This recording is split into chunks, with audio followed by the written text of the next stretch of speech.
제 하루는 동이 트기도 전 시장 골목에 희미한 가로등 불빛이 채 가시지 않은 시각에 시작됩니다.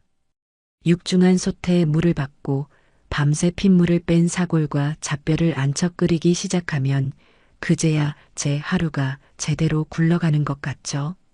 뭉근한 불 위에서 뽀얀 국물이 끓어오르는 소리, 주방의 스테인리스 조리대에 도마와 칼이 부딪히는 소리. 이 모든 것이 지난 20여 년간 제 삶을 채워온 익숙한 교양곡입니다. 남들은 허름하고 작은 국밥집이라 할지 몰라도 이곳은 남편 없이 홀로 아들 태호를 번듯하게 키워낸 제 자부심이자 제 인생의 모든 것이 담긴 성체와도 같아요. 투박한 나무 테이블을 행주로 닦고 수저통을 채우고 오늘 담근 겉절이와 잘 익은 깍두기를 소담하게 가릇에 담아내면 어느새 가게 문을 열 시간이죠. 그러면 굶주린 배를 채우러 오는 시장 상인들부터 든든한 아침을 먹고 하루를 시작하려는 직장인들까지 제 국밥 한 그릇에 위로를 얻으려는 손님들로 작은 가게는 금세 활기를 띱니다. 저는 이 정직한 땀방울로 일궈낸 제 삶을 단 한 번도 부끄러워한 적이 없습니다. 그런 제 단단했던 세상에 조금씩 금이 가기 시작한 것은 아들 태호가 환하게 웃으며 며느리 지영이의 손을 잡고 나타났던 그날부터였을 겁니다. 어머니, 지영이가 이제 어머니 힘드실까봐 가게 일 도와드린대요. 그 말을 듣는 순간 저는 세상을 다 얻은 것처럼 기뻤어요. 이제 저 고된 주방 일도 좀 덜겠구나. 살가운 며느리랑 도란도란 이야기 나누며 일하면 얼마나 좋을까. 그런 헛된 기대를 품었었죠. 하지만 지영이가 생각하는 일은 제가 아는 일과는 전혀 다른 것이었어요.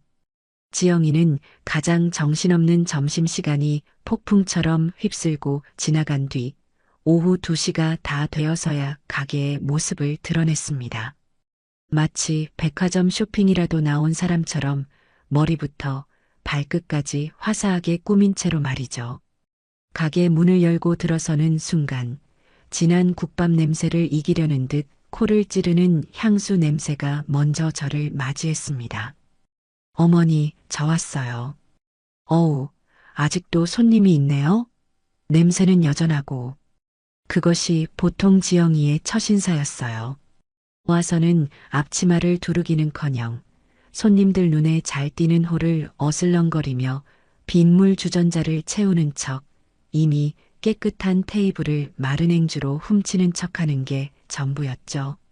그러고는 이내 구석자리에 자리를 잡고 앉아 최신형 휴대폰만 뚫어져라 들여다보았습니다. 제가 주방에서 산더미처럼 쌓인 설거짓거리와 씨름하며 허리가 끊어질 듯 아파와도 지영이는 철저하게 모르는 척했습니다. 지영아, 미안한데 저기 쌓인 그릇들만 좀 안으로 날라다 주겠니? 제가 보다 못해 한마디 건네면 그제야 세상을 다 잃은 표정으로 느릿느릿 일어났습니다. 네. 아이고, 이걸 어느 세월에 다 닦아요? 손에 냄새 배는 거 싫은데. 투덜거림은 덤이었죠. 저는 그런 며느리를 보며 속이 부글부글 끓어올랐지만 꾹 참아냈습니다. 이제 막 한솥밥 먹게 된 새 식구인데 시작부터 모진 시어머니 소리를 듣고 싶지는 않았으니까요. 그렇게 하루 한두 시간 남짓 가게에서 시간을 보내다 가는 지영이에게 저는 아들놈의 성화에 못 이겨 꼬박꼬박 월급까지 챙겨주었습니다. 태호는 지영이가 고생하는데 그 정도는 챙겨줘야지라고 했지만 뭐가 고생이라는 건지 저는 도무지 알 수가 없었죠. 진짜 문제는 한 달 전쯤부터 시작되었어요. 그날도 여느 때처럼 고된 하루를 마치고 낡은 계산기 앞에 앉아 하루 수입을 정산하고 있었습니다. 지폐를 한 장 한 장 세고 동전까지 탈탈 털어 맞추어 보는데 이상하게도 장부의 매출과 현금이 딱 맞아떨어지지 않는 겁니다. 정확히 2만 원이 부족했어요. 내가 오늘 뭘 잘못 계산했나? 어휴, 나이가 드니 정신이 오락가락하는구나. 처음에는 그저 제 기억력을 탓하며 대수롭지 않게 넘겼습니다. 하지만 기이한 일은 다음 날도 그 다음 날도 계속되었습니다. 하루는 3만 원, 또 하루는 2만 5천 원. 액수는 조금씩 달랐지만 매일같이 돈이 부족했습니다.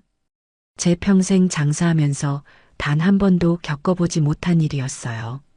매일 밤 저는 홀로 가게에 남아 돈을 세고 또 세며 고개를 갸웃거렸죠. 그러다 문득 섬뜩한 공통점 하나를 발견하게 되었습니다. 그렇게 돈이 비는 날은 단 하루도 빠짐없이 지영이가 가게에 나왔던 날이라는 사실을요. 저는 애써 고개를 저었습니다. 설마 했죠. 아무리 싹싹하지 않은 며느리라지만 어떻게 시어머니 가게에서 돈을 훔쳐갈 수 있겠어요. 그건 사람으로서 할 짓이 아니잖아요. 저는 나쁜 생각을 떨쳐내려 애썼지만 한번 피어오른 의심의 연기는 좀처럼 사라지지 않았습니다. 그날 이후 저는 지영이의 일거수일투족을 남몰래 유심히 살피기 시작했습니다. 놀랍게도 지영이는 제가 주방에 들어가 다음날 쓸 재료를 손질하거나 홀 안쪽 테이블을 치우러 간 그 짧은 틈을 귀신같이 알아채고 계산대 주위를 맴돌았습니다. 손님이 뜸할 때면 괜히 계산기를 몇 번 눌러보는 척, 동전통을 정리하는 척하면서 아주 교묘하게 행동했죠. 며칠 뒤 저는 작정하고 덫을 놓기로 마음먹었습니다. 일부러 지영이가 있는 앞에서 한숨을 푹 쉬며 혼잣말처럼 중얼거렸어요. 이상하다. 오늘도 딱 3만 원이 비네. 어째 매일 이러니 장사할 맛이 안 난다. 정말. 그러자 휴대폰 화면에서 눈을 떼지도 않은 채 지영이가 심드렁하게 대꾸했습니다. 어머, 그러세요? 어머니, 요즘 자꾸 깜빡깜빡 하시잖아요. 손님한테 거스름 돈을 더 주셨나 보죠, 뭐. 그런 거 너무 신경 쓰지 마세요.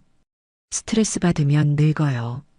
그 아무렇지 않은, 오히려 저를 타박하는 듯한 말투와 태연한 얼굴을 보는 순간 제 마음속에서 무언가 무너져 내렸습니다. 저건 정말로 아무것도 모르는 사람의 얼굴이 아니었어요. 모든 것을 알면서도 완벽하게 시치미를 떼고 있는 사람의 얼굴이었죠. 그날 밤 저는 가게에 홀로 남아뜬 눈으로 밤을 새웠습니다. 이 사실을 어떻게 해야 할까? 아들에게 솔직하게 털어놓아야 할까? 하지만 물증이 없잖아요. 섣불리 말했다가는 아들 부부 사이에 이간질이나 하는 못된 시어머니로 몰릴 것이 불 보듯 훤했습니다. 결국 며칠을 더 고민한 끝에 저는 마지막 방법을 쓰기로 결정했습니다. 조금도 내키지 않았지만 제 눈으로 직접 진실을 확인하기 위해서는 어쩔 수 없는 선택이었죠. 다음 날 아침이 되자마자 저는 보안업체에 전화를 걸어 가게에 작은 CCTV 하나를 설치해달라고 요청했습니다. 설치 기사는 점심시간이 끝난 뒤에 와서 30분도 안 되어 작업을 끝내고 돌아갔어요. 저녁 장사까지 모두 마치고 저는 태호에게 전화를 걸었습니다. 아들, 엄마 가게에 CCTV 하나 달았다. 수화기 너머로 아들의 귀찮음이 섞인 목소리가 들려왔어요. CCTV는 또 뭐하러요? 우리 가게에 뭐 훔쳐갈 게 있다고. 돈 아깝게. 요즘 세상이 하도 흉흉해야지. 시장 골목이라 밤 되면 무섭기도 하고 그냥 방범용으로 하나 있는 게 마음이 편할 것 같아서 그랬다. 알아서 하세요. 근데 엄마 그런 거 딸 돈 있으면 지영이 용돈이나 좀 더 줘요. 걔가 친구들 만나면 기죽는다고 엄마 가게 월급으로는 예쁜 옷 한 벌 사기도 힘들다고 맨날 하소연해요. 저는 그 말을 듣는 순간 말문이 턱 막혔습니다. 아들은 제 가게의 안전이나 제 걱정은 안중에도 없었어요. 오로지 자기 아내의 투정만이 중요한 아들이었죠. 저는 더 대꾸할 기운도 없어 알겠다고만 하고 전화를 끊었습니다. 텅 빈 가게에 홀로 남아 저는 천장 구석에 까맣게 자리 잡은 CCTV 렌즈를 물끄러미 올려다보았습니다. 저 작은 눈이 앞으로 제 삶을 얼마나 크게 뒤흔들어 놓을지 그때는 감히 짐작조차 할 수 없었죠. 다만 앞으로 아주 길고 힘든 싸움을 시작해야 할지도 모른다는 불길한 예감이 제 심장을 무겁게 짓누를 뿐이었습니다. 부디 제 모든 의심이 그저 늙은이의 기우이기를 저는 간절히, 정말 간절히 바랬습니다. CCTV를 달고 난 다음 날이었어요. 밤새 잠을 설친 탓에 몸은 솜이 물에 젖은 듯 무거웠지만 정신은 오히려 얼음물에 세수한 것처럼 맑아오더군요. 가게 천장 구석에 자리 잡은 작고 검은 렌즈가 꼭 저를 내려다보는 것만 같아 괜히 마음이 불편했죠. 제 손으로 단 물건인데도 꼭 제 삶의 한 구석을 들켜버린 기분이랄까요. 그날은 이상하게 지영이가 평소보다 훨씬 늦게 해가 뉘엿뉘엿 넘어갈 무렵인 3시가 다 되어 가게에 나타났어요. 어제 새로 한 게 분명한 화려한 손톱을 연신 호호 불어가며 들어서는 모습이 도저히 일하러 온 사람의 태도는 아니었죠. 어머니, 저 왔어요. 어우, 날씨는 왜 이렇게 더운지 몰라요. 가게는 에어컨을 틀어도 후덥지근하고 이러니 제가 맨날 피부가 뒤집어지죠. 오자마자 늘어놓는 불평을 한 귀로 흘려들으며 저는 말없이 고개만 까딱했어요. 지영이는 그게 당연하다는 듯 가게 구석에 자기 명품 가방을 던지듯 내려놓고는 곧장 냉장고로 달려가 시원한 음료수부터 꺼내 벌컥벌컥 마시더군요. 오늘따라 손님이 없었나 봐요. 가게가 텅 비었네. 제가 점심시간 내내 허리 한번 제대로 펴지 못하고 국밥을 몇십 그릇이나 말아낸 것은 보이지도 않는 모양이었어요. 저는 아무 대꾸 없이 끓고 있는 육수 위로 둥둥 떠오른 기름을 정성껏 걷어냈죠. 오늘 어쩌면 모든 진실이 밝혀질지도 모른다는 생각에 심장이 발밑으로 쿵 하고 내려앉는 기분이었습니다. 기회는 정말 생각보다 빨리 찾아왔어요. 20년 넘게 고기를 대온 단골 거래처 정육점 사장님에게서 전화가 걸려온 거예요. 새로 들어온 소자뼈 상태가 기가 막히게 좋은데 지금 바로 와서 눈으로 보고 가져가지 않으면 다른 식당에 다 넘겨야 한다는 다급한 목소리였죠. 평소 같았으면 저녁 장사 마치고 들르겠다고 했겠지만 그 순간 제 머릿속에서는 전혀 다른 계획이 번개처럼 스쳐 지나갔습니다. 지영아, 나 정육점에 잠깐만 좀 다녀와야겠다. 한 30분이면 충분할 거야. 그동안 가게 좀 잘 보고 있어 주렴.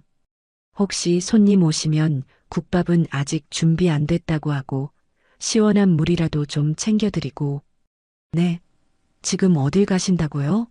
저 혼자 이 넓은 가게에 있으라고요? 저 이런 거 한 번도 해본 적 없어서 무서운데. 지영이는 대놓고 싫은 티를 팍팍 냈지만 저는 못 들은 척하며 주방에 걸어두었던 앞치마를 풀었어요. 금방 올 거니까 걱정 말고 있어. 그리고 혹시 모르니 계산대에 돈 넉넉히 뒀으니까 외상값 받으러 오는 사람 있으면 거기서 계산해주고. 제가 일부러 계산대와 돈 이야기를 강조해서 꺼내자 지영이의 눈이 순간 반짝이는 것을 똑똑히 봤어요. 저는 겉옷을 대충 챙겨 입고 가게를 나섰죠. 하지만 제 발걸음은 정육점으로 향하지 않았어요. 대신 시장 골목을 크게 돌아 가게가 보이지 않는 낡은 전봇대 뒤에 몸을 숨겼죠. 그리고는 주머니에서 휴대폰을 꺼내 어제 설치한 실시간 CCTV 앱을 조용히 실행했어요. 손바닥만 한 작은 화면 속에 텅 빈 가게와 계산대 주위를 어슬렁거리는 지영이의 모습이 선명하게 들어왔습니다. 제 심장이 쿵쿵 하고 제 의지와는 상관없이 세차게 울리기 시작했어요. 지영이는 제가 정말로 갔는지 확인이라도 하려는 듯 가게 유리문을 빼꼼히 열고 밖을 한번 쓱 훑어보더군요. 그리고는 이내 안심한 얼굴로 다시 들어와 문을 닫았죠. 잠시 후를 어슬렁거리며 휴대폰을 만지작거리던 지영이는 이내 한치의 망설임도 없이 곧장 계산대로 다가갔습니다. 마치 자기 돈을 꺼내는 사람처럼 아주 자연스럽고 능숙하게 계산기 아래의 현금통을 열었어요. 지영이는 그 안에 있던 10,000원짜리와 50,000원짜리 지폐를 몇 장 세어보는 척하더니 그중 50,000원권 한 장과 10,000원권 두 장을 재빨리 뽑아 자신의 하늘색 원피스 주머니 깊숙한 곳으로 찔러 넣었습니다. 너무나도 빠르고 익숙해서 오히려 비현실적으로 느껴지는 손놀림이었죠. 제 휴대폰 화면 속에서 벌어지고 있는 그 모든 장면이 꼭 현실이 아닌 텔레비전 드라마의 한 장면처럼 느껴졌어요. 가슴 한쪽이 얼음 송곳으로 쑤시듯 서늘하게 아려왔지만 이상하게 눈물은 한 방울도 나지 않았죠. 저는 앱을 닫고 휴대폰을 주머니에 넣었습니다. 그리고는 아무 일도 없었다는 듯 천천히 가게로 돌아갔죠. 가게 문을 열고 들어서자 지영이는 언제 그랬냐는 듯 다시 구석자리에 얌전히 앉아 휴대폰 게임에 열중하고 있었어요. 다녀왔다. 어머니, 벌써 오셨어요? 생각보다 빨리 오셨네요. 고기는 좋은 걸로 가져오셨어요? 세상 아무것도 모른다는 순진한 얼굴. 저는 그런 지영이를 보며 아무 말도 하지 않았습니다. 그저 제 예상이 틀리지 않았다는 서글픈 현실을, 그리고 제 손으로 직접 확인해버렸다는 잔인한 사실을 조용히 받아들일 뿐이었죠. 그날 장사를 모두 마칠 때까지 저는 지영이에게 단 한마디도 먼저 말을 걸지 않았습니다. 밤이 깊어지고 저는 홀로 가게에 남아 굳게 셔터를 내렸습니다. 그리고는 의자를 가져와 계산대 앞에 앉았죠. 낮에 녹화된 그 문제의 영상을 다시 돌려보았습니다. 작은 휴대폰 화면으로 볼 때와는 달리 가게 컴퓨터의 커다란 모니터로 보니 지영이의 행동 하나하나가 더욱 적나라하게 보였어요. 돈을 훔치기 직전 혹시나 누가 볼까 싶어 주방 쪽과 가게 문 쪽을 번갈아 훔쳐보던 그 불안한 눈빛, 가리고 돈을 주머니에 넣고 나서 아무렇지 않은 척 오히려 당당한 표정으로 돌아서던 그 얼굴까지. 저는 그 영상을 조용히 제 개인 이메일과 휴대폰으로 옮겨 저장했습니다. 이제 누구도 부인할 수 없는, 돌이킬 수 없는 증거가 제 손안에 들어왔습니다. 다음 날 저는 작정하고 평소보다 훨씬 늦게 가게 문을 열었습니다. 일부러 지영이가 나타날 시간에 맞추어서였죠. 아니나 다를까 오후 2시가 조금 넘어 지영이가 커다랗게 하품을 하며 가게에 들어섰습니다. 어머니, 오늘은 왜 이렇게 가게 문을 늦게 여셨어요? 저 괜히 일찍 준비하고 나왔잖아요. 저는 대꾸하는 대신 지영이를 가게 안쪽 가장 구석진 테이블로 불렀습니다.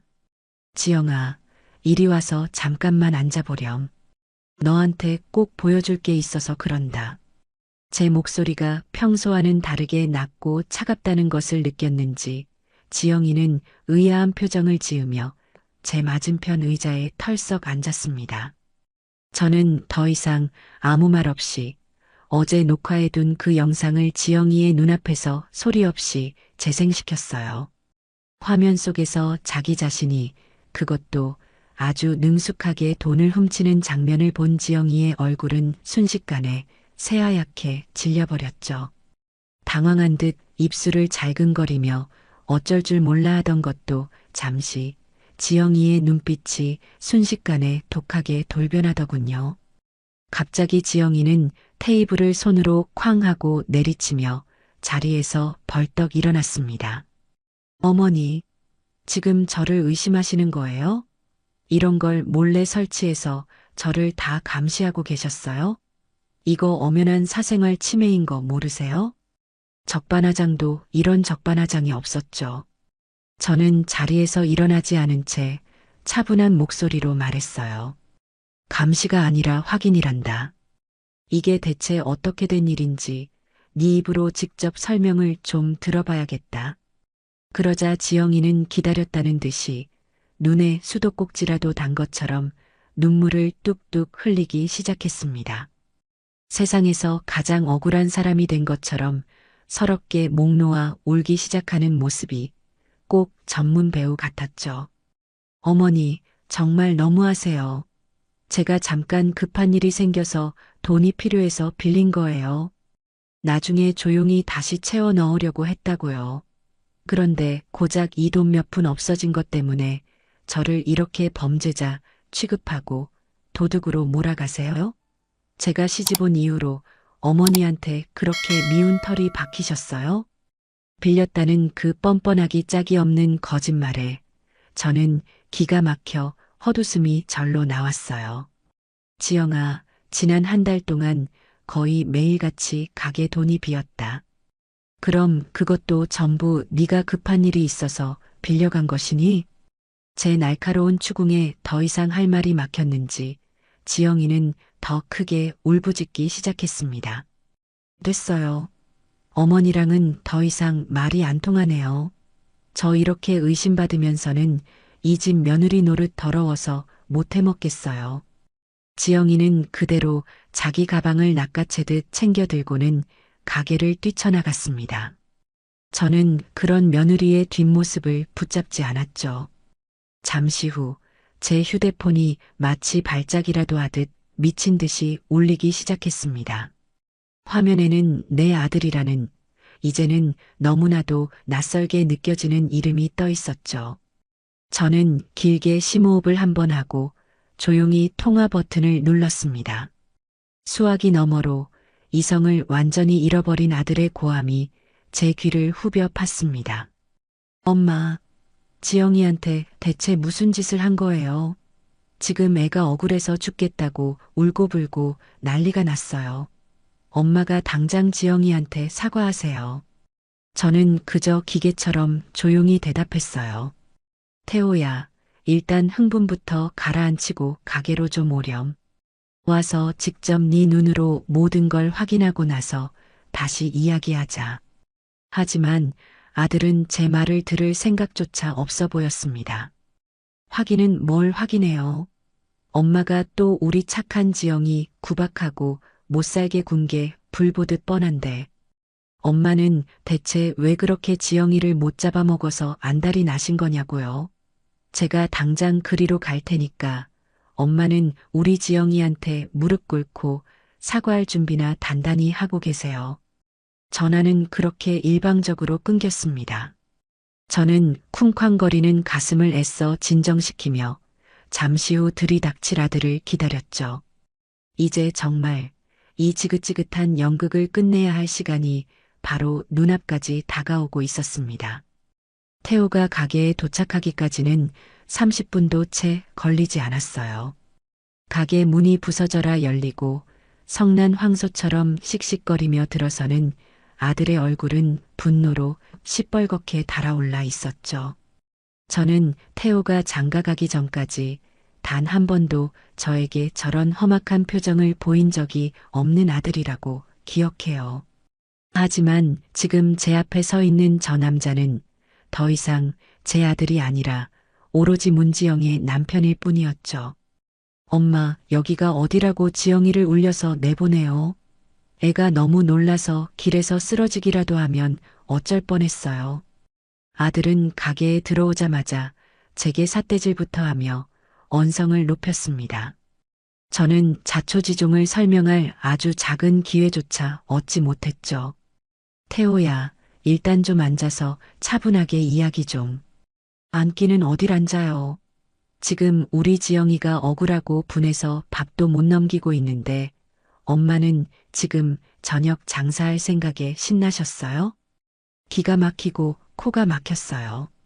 저는 차분하게 끊어지려는 이성의 끈을 간신히 붙잡고 아까 지영이에게 보여줬던 그 영상을 다시 재생시켜 태호에게 내밀었습니다.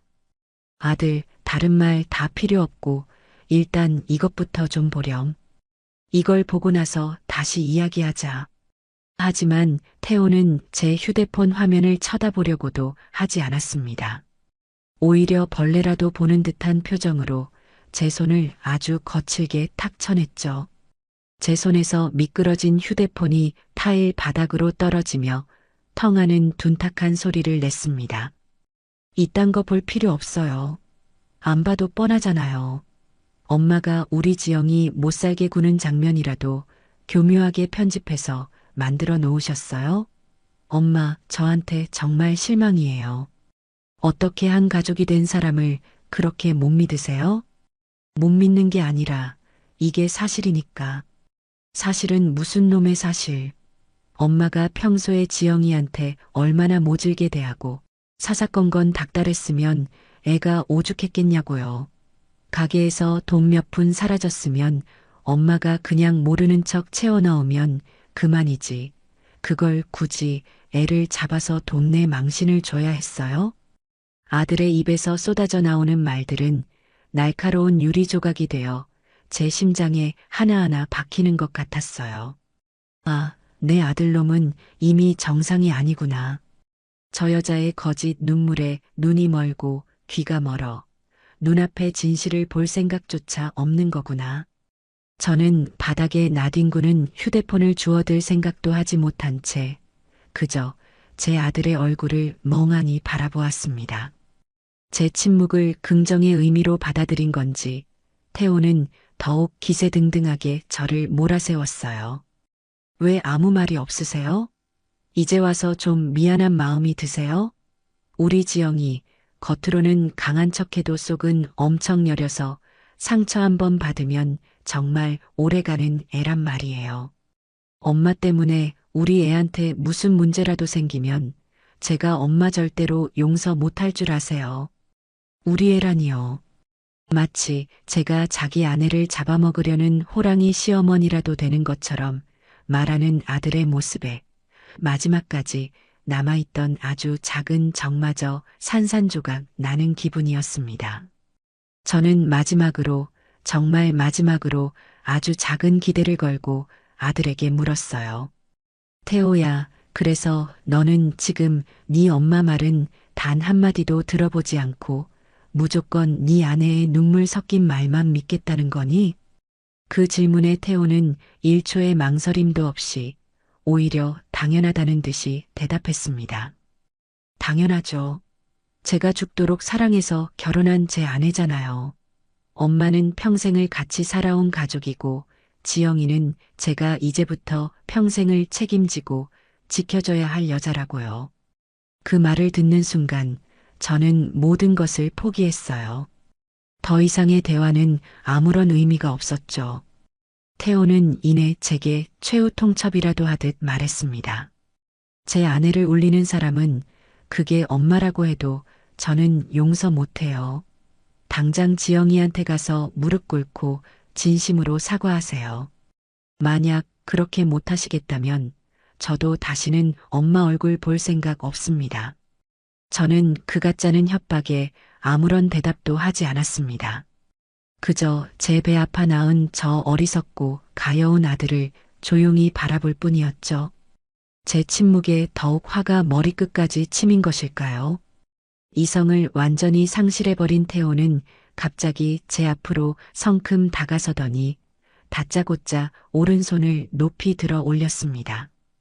그리고 다음 순간 짝 하는 귀가 먹먹해질 정도로 날카로운 파열음과 함께 제 왼쪽 뺨에 불덩이가 떨어진 듯한 통증이 느껴졌습니다. 세상이 한순간 멈추는 것 같았어요. 가게 안의 모든 소음이 사라지고 제 귀에서는 윙하는 날카로운 이명만이 끝없이 맴돌았죠. 제 아들의 손바닥이, 제 평생을 바쳐 키워낸 아들의 손이 제 뺨을 세차게 내리쳤습니다. 제 평생, 먼저 세상을 떠난 제 남편에게도 맞아본 적 없는 뺨을 제 아들의 손에 맞은 겁니다. 충격으로 몸이 심하게 휘청거렸지만 저는 넘어지지 않으려 필사적으로 다리에 힘을 주고 버텼습니다. 고개가 돌아갔던 방향 그대로 저는 한동안 멈춰 서 있었습니다. 뺨에 타는 듯한 통증보다 심장이 갈기갈기 찢어지는 듯한 고통이 훨씬 더 컸습니다. 하지만 이상하게도 눈물은 나오지 않았어요. 오히려 머릿속이 얼음장처럼 차갑게 식으면서 복잡했던 모든 상황이 놀라울 정도로 명료하게 정리되기 시작했죠. 저는 천천히 고개를 돌려 다시 아들을 마주 보았어요. 아들은 자기가 방금 무슨 짓을 저질렀는지 스스로 깨달았는지 아니면 제 반응에 놀란 건지 살짝 당황한 얼굴로 저를 보고 있었습니다. 하지만 그 얼굴 어디에서도 미안함이나 후회 같은 감정은 단 한 조각도 찾아볼 수 없었죠. 저는 아무런 감정이 실리지 않은 제 자신도 놀랄 만큼 차분하고 냉정한 목소리로 입을 열었습니다. 그래, 이게 네 진심이구나. 아주 잘 알겠다. 그 말을 끝으로 저는 더 이상 아들을 쳐다보지 않았습니다. 대신 허리를 숙여 바닥에 떨어져 있던 제 휴대폰을 조용히 주워들었죠. 다행히 액정은 깨지지 않았더군요. 저는 휴대폰에 묻은 먼지를 손으로 툭툭 털어냈습니다. 그리고는 가게 출입문을 턱으로 가리키며 말했어요. 이제 볼일 다 끝났으면 그만 돌아가라. 그리고 내 가게에 다시는 발 들여놓을 생각 마라. 너랑 나 오늘부로 완전히 끝이다. 제 단호하고 싸늘한 태도에 태호는 잠시 할 말을 잃은 듯 보였습니다. 엄마, 지금 그게 무슨 말이에요? 못 들었니? 너는 이제 더 이상 내 아들이 아니고 나도 더 이상 네 엄마가 아니다. 그러니까 당장 내 눈앞에서 사라지라고. 저는 태호를 그대로 지나쳐 주방으로 들어갔습니다. 그리고는 앞치마를 고쳐 두르고 마치 방금 전 아무 일도 없었다는 듯이 저녁 장사를 위한 재료 손질을 시작했죠. 등 뒤에서 태호가 무어라 더 소리치는 것 같았지만 저는 듣지 않았습니다. 제 세상에서 박태호라는 존재는 바로 방금 전 제 뺨을 내리친 그 순간 완벽하고 영원하게 지워졌으니까요. 아들놈이 가게를 뛰쳐나가고 난 뒤에도 저는 한참 동안이나 말없이 깍두기만 썰었어요. 단단한 무가 칼날 아래서 서걱, 서걱하고 잘려나가는 소리만이 가게 안에 무거운 정적을 깨고 울렸죠. 뜨겁게 달아올랐던 뺨은 시간이 지나면서 어느새 감각이 무뎌졌지만 심장 가장 깊은 곳에서부터 차가운 분노가 시퍼런 칼날처럼 솟아오르는 것이 선명하게 느껴졌습니다. 주저앉아 울거나 절망에 빠져 있을 시간조차 아까웠어요. 제 머릿속은 앞으로 해야 할 일들의 순서를 정리하며 그 어느 때보다 빠르고 냉정하게 회전하기 시작했죠. 그날 저녁 장사를 어떻게 마쳤는지 잘 기억나지 않아요. 저는 마치 잘 짜인 기계처럼 손님을 받고 국밥을 내어주고 돈을 받았죠. 단골 손님들은 제 표정이 왜 그리 어둡고 굳어 있냐고 걱정하며 물었지만 저는 그저 몸이 좋지 않다는 말로 얼버무렸습니다. 마지막 손님까지 모두 돌아가고 가게 셔터를 드르륵 소리를 내며 내린 순간 저는 굳게 닫힌 문에 등을 기댄 채 그대로 바닥에 주저앉았습니다. 하지만 그건 슬픔이나 절망 때문이 아니었어요. 앞으로 벌어질 거대한 폭풍을 오롯이 혼자 감당하기 위해 잠시 숨을 고를 시간이 필요했을 뿐입니다. 저는 자리에서 일어나 지난 20년간 단 한 번도 제대로 사용한 적 없던 가게 안쪽의 작은 창고 방으로 들어갔습니다. 그리고는 낡은 자개장 가장 깊숙한 곳, 헌 옷가지들 밑에 숨겨두었던 또 다른 휴대폰을 꺼내 들었죠. 이 휴대폰에 저장된 이름은 단 3개뿐이었어요. 그중 가장 첫 번째 이름, 최 변호사의 번호를 한치의 망설임도 없이 눌렀습니다. 신호음이 2번 울리기도 전에 언제나처럼 신뢰감 넘치는 중후한 남자의 목소리가 들려왔어요. 회장님, 오랜만입니다. 혹시 무슨 일 있으십니까? 최 변호사는 제 개인 자산관리인이자 저의 모든 법률적인 문제를 처리해주는 대리인이었죠. 제가 시장 골목의 평범한 국밥집 할머니가 아닌 수십 개의 직영점과 여러 개의 브랜드를 거느린 대형 요식업 프랜차이즈 한풍경푸드의 숨은 창업주이자 회장이라는 사실을 아는 몇 안 되는 사람이기도 했고요. 최 변호사, 나예요. 그동안 계속 미뤄왔던 일, 오늘부로 전부 시작해야겠어요. 제 목소리는 저 스스로도 놀랄 만큼 침착하고 단단했어요. 알겠습니다, 회장님. 혹시 태호 군과 관련된 일 때문에 그러십니까? 최 변호사는 이미 모든 것을 꿰뚫고 있다는 듯 조심스럽게 물었죠. 그래요. 더 이상은 안 되겠어요. 내일 아침 일찍 관련된 서류 전부 들고 사무실로 찾아가지. 그때 자세한 이야기는 다시 합시다. 네, 회장님. 언제든 오십시오. 기다리고 있겠습니다. 짧은 통화를 마치고 저는 다시 가게 홀로 나왔어요. 그리고는 태호에게서 걸려올 전화를 조용히 기다렸죠. 아니나 다를까 다음날 오전이 되자 태호에게서 전화가 걸려왔습니다.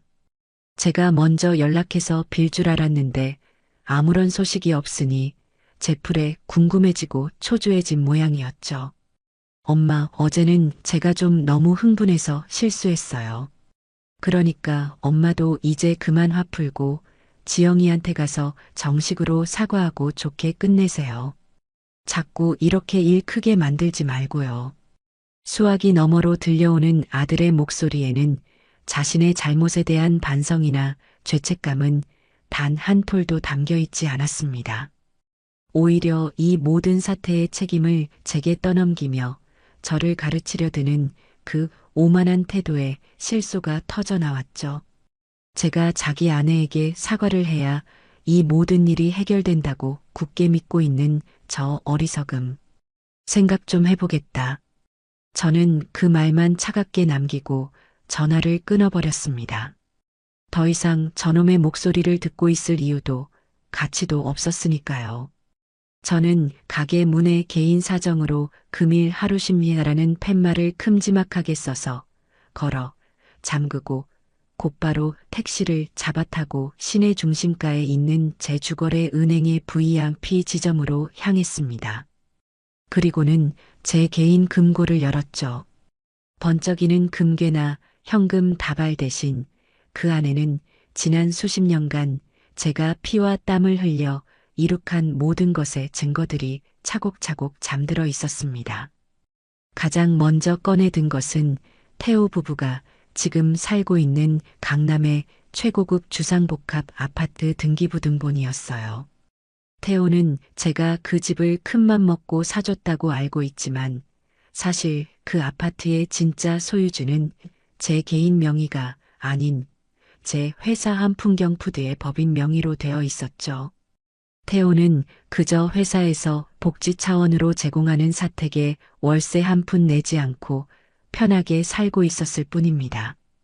다음으로 꺼내든 서류는 태호가 매일같이 자기 몸보다 더 아끼며 자랑하고 다니는 독일제 고급 외제차의 리스 계약서였습니다. 역시나 계약 당사자는 한풍경푸드 법인이었고 매달 나가는 수백만 원의 리스료와 비싼 보험료는 모두 제 회사 법인 카드에서 자동으로 결제되고 있었죠. 태호는 그 차가 온전히 자기 소유인 줄 알고 있지만 그는 그저 회사 차량을 잠시 개인 용무로 몰고 다니는 운전기사에 불과했던 거예요. 마지막으로 지영이가 백화점 VIP 라운지를 제 집 드나들 듯하며 물 쓰듯 긁어대던 가족 카드 발급 내역서와 지난 1년간의 사용 명세서를 꼼꼼하게 챙겼습니다. 그 카드 역시 제 법인 명의로 발급된 것이었고 모든 법적 책임은 대표이사인 제게 있었죠. 저는 그 자리에서 곧바로 은행의 프라이빗 뱅킹 담당 지점장에게 전화를 걸었습니다. 지점장님, 저예요. 지금 즉시 제 법인카드에 연결되어 있는 가족카드 전부 사용 정지시켜 주세요. 일시 정지 말고 영구 정지로요. 서류 가방을 묵직하게 채운 저는 곧장 최 변호사의 사무실로 향했습니다.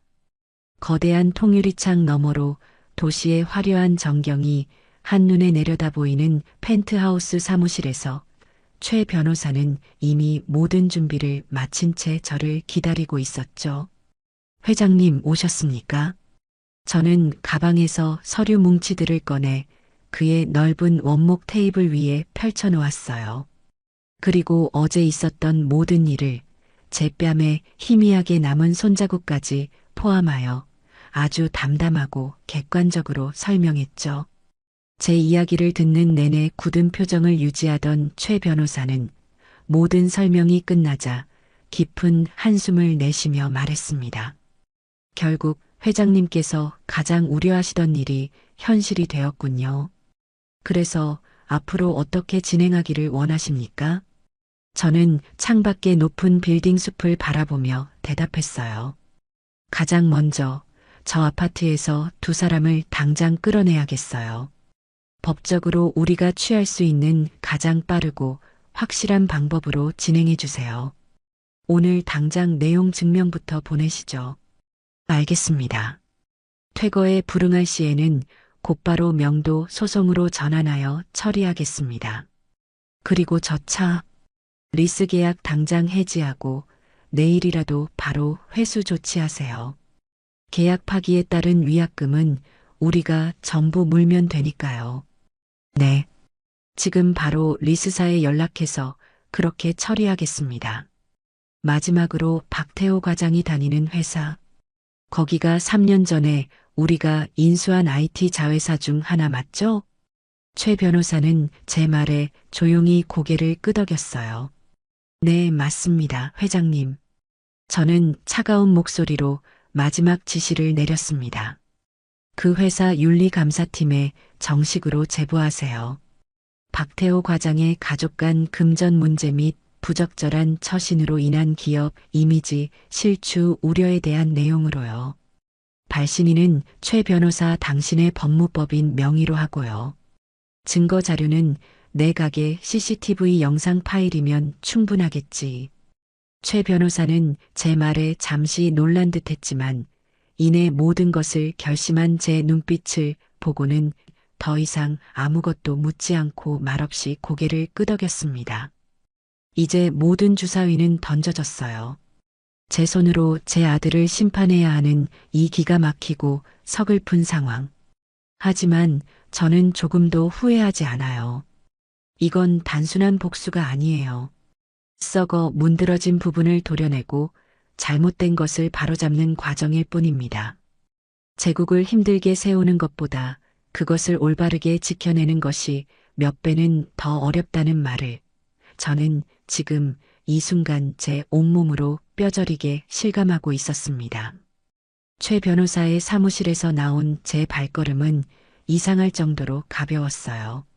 지난 몇 달간 제 가슴을 맷돌처럼 짓누르던 무거운 돌덩이가 한순간에 사라진 기분이었죠. 슬픔이나 분노 같은 격한 감정은 이미 저 멀리 밀어낸 지 오래였고요. 제 머릿속은 오직 앞으로 해야 할 일들을 순서대로 정리하는 얼음장처럼 차가운 이성만이 남아있을 뿐이었죠. 그날 저는 20년 만에 처음으로 가게 문을 열지 않았어요. 대신 곧장 집으로 돌아와 아주 오랜만에 정말로 깊고 편안한 잠을 잤어요. 폭풍의 첫 번째 전조는 바로 다음 날 오후 가장 화려하고 소란스러운 곳에서부터 시작되었어요. 저는 그 시각 최 변호사에게서 걸려온 전화를 받으며 모든 상황을 제 귀로 직접 실시간으로 보고받고 있었죠. 그날 지영이는 어김없이 마음 맞는 친구들과 함께 백화점 명품관을 돌아다니고 있었다고 해요. 제가 쥐어준 법인카드가 이미 정지된 사실은 꿈에도 모른 채 말이에요. 지영이는 친구들 앞에서 자신의 부유함을 과시라도 하듯 매장에 들어서자마자 이번 시즌 신상품으로 나온 수백만 원짜리 가방을 한치의 망설임도 없이 집어들었다고 합니다. 어머, 지영아. 너 저번 주에도 비슷한 가방 사지 않았어? 정말 대단하다. 남편이 돈을 대체 얼마나 잘 버는 거야? 친구의 부러움이 가득 섞인 말에 지영이의 어깨가 하늘 높은 줄 모르고 으쓱 올라갔겠죠. 이건 우리 어머님이 사주시는 거야. 내가 가게 일 조금 도와주는 게 그렇게 기특하시다나 뭐라나. 솔직히 귀찮아 죽겠는데 자꾸 이렇게 비싼 걸 사주시니까 어쩔 수 없이 가끔 나가주는 거지 뭐. 제 흉을 보면서 자기 자신을 포장하는 그 뻔뻔함. 지영이는 의기양양한 표정으로 가방을 들고 계산대로 향했고 지갑에서 아주 익숙하게 제 카드를 꺼내 점원에게 건넸다고 해요. 일시불로 해주세요. 하지만 잠시 후 점원의 표정이 미묘하게 굳어지기 시작했죠. 고객님, 정말 죄송하지만 카드 한도 초과라고 나오는데요. 지영이는 어이가 없다는 듯 코웃음을 치며 대꾸했다고 하죠. 한도 초과요? 그게 무슨 말도 안 되는 소리예요. 이 카드는 한도 같은 거 없는 카드예요. 기계가 잘못됐나 본데 다시 한번 제대로 긁어봐요. 점원은 몇 번이고 다시 카드를 단말기에 긁었지만 결과는 마찬가지였어요. 주변에서 쇼핑하던 사람들과 친구들이 수군거리는 시선이 느껴지자 지영이의 얼굴이 슬슬 토마토처럼 붉어지기 시작했대요. 아니, 이 기계가 고장난 게 분명하네. 답답하게 카드사에 직접 전화해서 확인 좀 해봐요. 우리 어머님이 어떤 분이신 줄 알고 감히. 결국 점원은 카드사 고객센터에 직접 전화를 걸었고 잠시 후 아주 곤란하고 난처한 표정으로 지영이에게 말했어요. 고객님, 정말 죄송합니다만 확인해 본 결과 카드 소유주 본인의 직접적인 요청으로 이 카드는 어제 날짜로 영구 사용 정지 처리가 되었다고 합니다. 그 말을 듣는 순간 지영이의 얼굴은 잘 닦은 백자처럼 새하얗게 질려버렸다고 해요. 영구 정지라는 말이 무슨 뜻인지 모를 리가 없었겠죠. 친구들은 애써 안타까운 척 등을 토닥이며 위로했지만 그들의 눈에는 숨길 수 없는 조롱과 고소함이 가득했다고 합니다. 결국 지영이는 그토록 갖고 싶어 하던 비싼 가방을 계산대 위에 도로 올려놓고 불타는 얼굴로 매장을 뛰쳐나올 수밖에 없었죠. 그날 저녁 저는 최 변호사로부터 카드 정지 이후 지영이가 평소 즐겨 찾던 고급 레스토랑과 피부 관리실에서도 결제를 시도하다가 연달아 망신을 당했다는 추가적인 보고를 전해 들었어요. 두 번째 타격은 당연히 그 남편인 태호에게로 향했죠.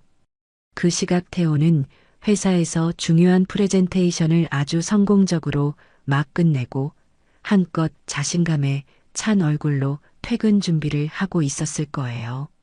늘 그랬던 것처럼 지하 주차장에 고이 모셔둔 자신의 번쩍이는 독일제 세단을 향해 기분 좋게 걸어갔죠. 그런데 차 문을 열려던 바로 그 순간 낯선 번호로 전화 한 통이 걸려왔습니다. 네, 박태호입니다만. 안녕하십니까, 고객님. 저희는 차량 금융을 담당하는 회사입니다. 고객님께서 현재 운용 중이신 차량의 리스 대금이 2달째 미납 상태라 확인차 연락드렸습니다. 태호는 어이가 없다는 듯 헛웃음을 흘리며 대답했다고 해요. 미납이요? 그게 무슨 말씀이십니까? 제 리스료는 매달 지정된 날짜에 자동으로 이체되고 있는데요. 그쪽 전산에 무슨 오류가 있나 본데 다시 제대로 확인하고 연락주세요. 하지만 수화기 너머에서는 감정이 섞이지 않은 단호한 목소리가 흘러나왔죠. 고객님, 저희 쪽 전산에는 아무런 문제가 없습니다. 리스 계약의 주체인 귀사의 모기업 측에서 지난달부터 리스료 지급을 공식적으로 중단한 것으로 확인됩니다. 계약서에 명시된 대로 이번 주 금요일까지 미납된 금액이 해결되지 않을 시 저희는 즉시 차량 회수 절차에 들어갈 예정입니다. 모기업이라는 단어를 듣는 순간 태호의 머릿속이 복잡하게 꼬여 들어가기 시작했겠죠. 그 차는 제가 사준 것이 아니라 제가 소유한 회사의 법인 명의로 리스해주고 있던 것이었으니까요.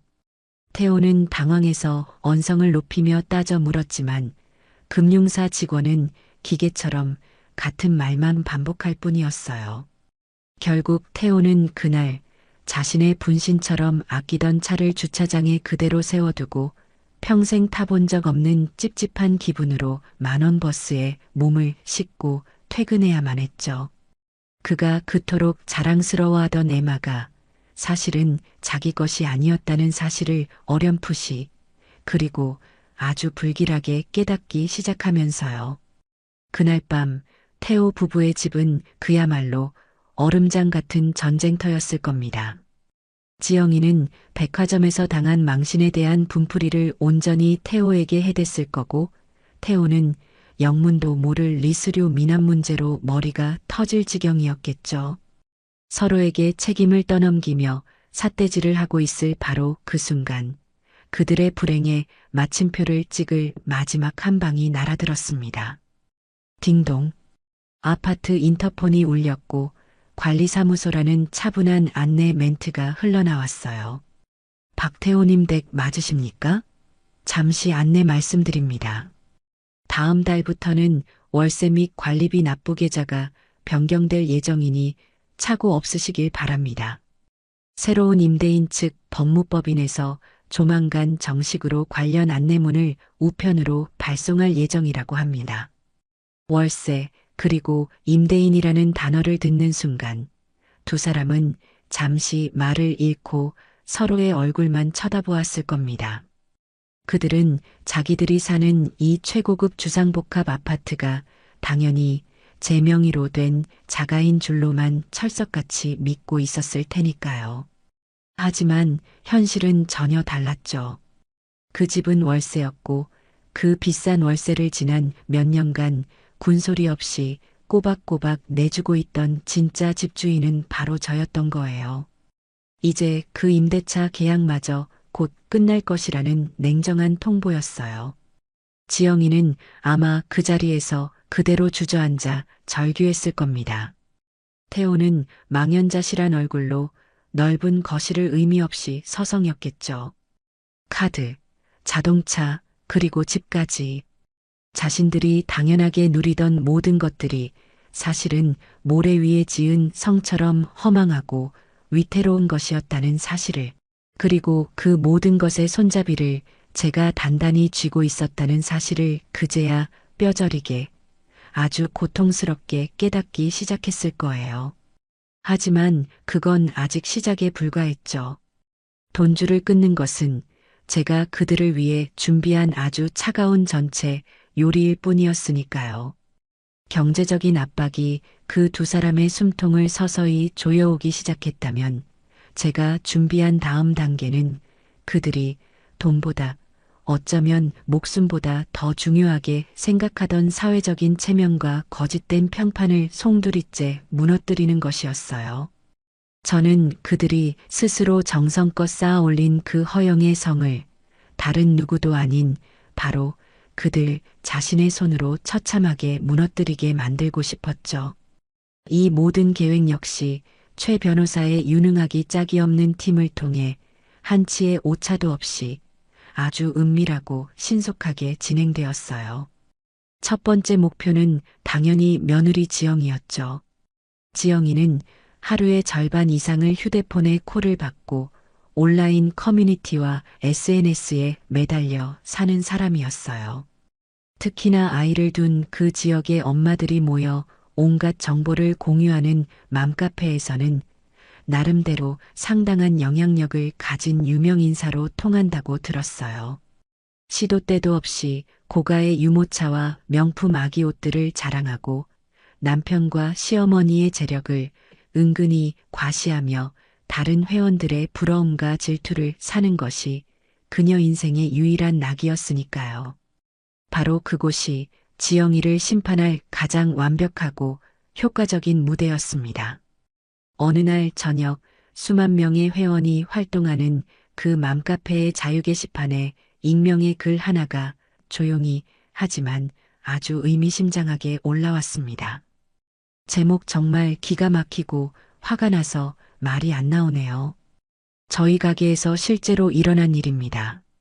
글은 자신을 시장에서 작은 가게를 힘들게 운영하는 자영업자라고 소개하는 사람의 시점에서 아주 담담하게 시작되었어요. 내용은 감정적인 호소 없이 오히려 너무나도 구체적이고 상세해서 더 소름이 돋을 정도였죠. 최근 가게 일을 돕겠다고 들어온 며느리가 야금야금 가게 돈에 손을 대기 시작했다. 너무 속상했지만 물증이 없어 소가리만 하다가 결국 작은 CCTV를 달았고 아니나 다를까 며느리가 돈을 훔치는 장면을 똑똑히 잡았다. 며느리에게 조용히 영상을 보여주며 타이르자 오히려 자신을 파렴치한 도둑으로 모함한다며 눈물로 호소했고 그 거짓 눈물을 그대로 믿은 아들이 가게로 달려와 자기 늙은 어머니에게 차마 입에 담을 수 없는 막말과 함께 손찌검까지 했다는 내용이었어요. 그리고 글의 마지막에는 결정적인 증거사진 한 장이 첨부되어 있었죠. 바로 제 가게 CCTV 화면을 캡처한 사진이었어요. 물론 지영이의 얼굴은 누구인지 전혀 알아볼 수 없도록 두꺼운 모자이크 처리가 되어 있었죠. 하지만 저는 최 변호사에게 아주 중요한 지시를 하나 내렸었어요. 지영이가 그날 들고 있던 국내에 몇 개 들어오지도 않은 한정판 명품 가방과 그녀가 평소 SNS에 시계처럼 자랑하던 독특한 디자인의 고가 팔찌만큼은 절대로 모자이크 처리하지 말라고요. 그 글은 게시판에 올라온 지 1시간도 되지 않아 수백 개의 댓글이 달리며 폭발적인 반응을 불러일으켰습니다. 세상에 아들이 늙은 어머니를 때리다니. 정말 인간도 아니다. 며느리가 완전 싸가지네. 저런 며느리는 당장 머리끄덩이 잡아서 내쫓아야지. 처음에는 익명의 사건에 함께 분노하던 댓글들이 어느 순간부터 전혀 다른 방향으로 흐르기 시작했어요. 그런데 저 사진 속 가방이랑 팔찌. 어디서 많이 본 것 같은데? 헐 대박. 설마요. 우리 아파트 사는 맘 아니에요? 지난번에 백화점 가서 저 가방이랑 똑같은 거 샀다고 게시판에 사진까지 올리면서 자랑했었는데 사진 속 여자 옷차림도 어제 어떤 맘이 자기 SNS에 올린 옷이랑 완전 똑같아요. 소름 돋아. 누군가가 던진 작은 의심의 조각이 맞춰지기 시작하자 카페는 그야말로 발칵 뒤집혔습니다. 지영이와 평소 가깝게 지내며 댓글을 주고받던 회원들까지 나서서 사진 속 주인공이 그녀가 맞다고 증언하기 시작했죠. 지영이가 과거에 올렸던 온갖 자랑 글들이 하나둘씩 성지순례라는 이름으로 재소환되었고 그녀가 했던 모든 말들이 거짓과 허영으로 덕지덕지 포장된 것이었음이 만천하에 드러났어요. 그녀를 동경하고 부러워하던 시선은 순식간에 경멸과 조롱으로 바뀌었습니다. 지영이는 뒤늦게 글을 보고 자신의 모든 SNS 계정을 비공개로 전환했지만 이미 엎질러진 물이었죠. 그녀는 자신이 여왕처럼 군림하던 그 온라인 세상 속에서 하루아침에 시어머니 가게 돈이나 훔치고 남편 시켜서 사람까지 치게 만드는 파렴치한 여자로 낙인 찍히고 말았습니다. 다음 차례는 당연히 제 아들 태호였죠. 태호는 비록 그 인성은 바닥을 기었지만 나름대로 번듯한 IT 기업의 과장으로 일하며 회사 내에서는 일 잘하고 유능한 인재로 평가받고 있었죠. 그 회사에서의 평판과 직급이 그의 마지막 남은 자존심이라는 것을 저는 누구보다 잘 알고 있었습니다. 바로 그날 오전에 태호가 다니는 회사의 윤리감사팀 전체 이메일함으로 한 통의 아주 공식적인 메일이 발송되었어요. 발신인은 국내에서 최고로 손꼽히는 이름만 대면 누구나 아는 대형 법무법인 바로 최 변호사의 회사였죠. 제목 귀사 소속 직원 박태호 과장의 가족 간 금전 문제 및 부적절한 처신에 대한 심각한 우려 표명 및 내부 감사 요청. 메일의 내용은 아주 간결하고 명확했지만 그 무게는 결코 가볍지 않았어요. 박태호 과장이 자신의 아내가 저지른 명백한 절도 행위를 옹호하는 과정에서 자신의 직계존속인 어머니에게 차마 입에 담기 힘든 언어적 모욕과 함께 심각한 수준의 물리적인 위해를 가한 정황을 포착했다. 이는 귀사의 기업 이미지 및 윤리 강령에 심각하게 위배될 수 있는 중대한 사안으로 이에 대한 철저하고 공정한 내부 조사를 정식으로 요청한다는 내용이었죠. 그리고 메일에는 2개의 작은 파일이 첨부되어 있었습니다. 하나는 지영이가 돈을 훔치는 장면이 고스란히 담긴 CCTV 영상 클립이었고, 다른 하나는 태호가 제게 고함을 치며 제 뺨을 때리던 순간의 소리가 너무나도 생생하게 녹음된 음성 파일이었어요. 제 가게 CCTV는 영상뿐만 아니라 소리까지 아주 선명하게 녹음되는 최신형이었거든요. 그 메일 한 통이 보수적인 기업 문화로 유명한 그 회사 내부에 불러온 파장은 상상을 초월했습니다. 태호는 그날 오후 부서의 모든 동료가 보는 앞에서 윤리감사팀 직원들에게 이끌려 투명한 유리벽으로 된 회의실로 불려 들어갔어요. 굳은 얼굴의 팀장과 마주 앉아 추궁당하는 태호의 모습을 모든 동료가 숨죽여 지켜보았죠. 회의실 안에서는 그날의 음성 파일이 재생되었고, 태호가 제게 내뱉었던 온갖 막말과 살과 살이 부딪히는 날카로운 소리가 희미하게 복도를 타고 새어 나왔다고 해요. 태호는 처음에는 완강히 부인하며 억울함을 호소하다가 빼도 박도 못하는 증거가 명백해지자 결국 모든 것을 실토할 수밖에 없었죠. 그는 그 자리에서 즉시 모든 업무에서 배제되고 대기 발령 조치를 받았어요. 사실상의 해고, 통보나 다름없는 조치였죠. 평생의 자랑이자 자부심이었던 회사는 이제 그에게 얼굴을 들고 다닐 수 없는 지옥 같은 공간이 되어버렸습니다. 마지막으로 저는 지영이의 친정 부모님 댁으로 두툼한 서류 봉투 하나를 보냈어요. 그냥 일반 우편이 아닌 받은 사람이 반드시 신분증을 제시하고 서명을 해야만 하는 내용 증명 우편으로요.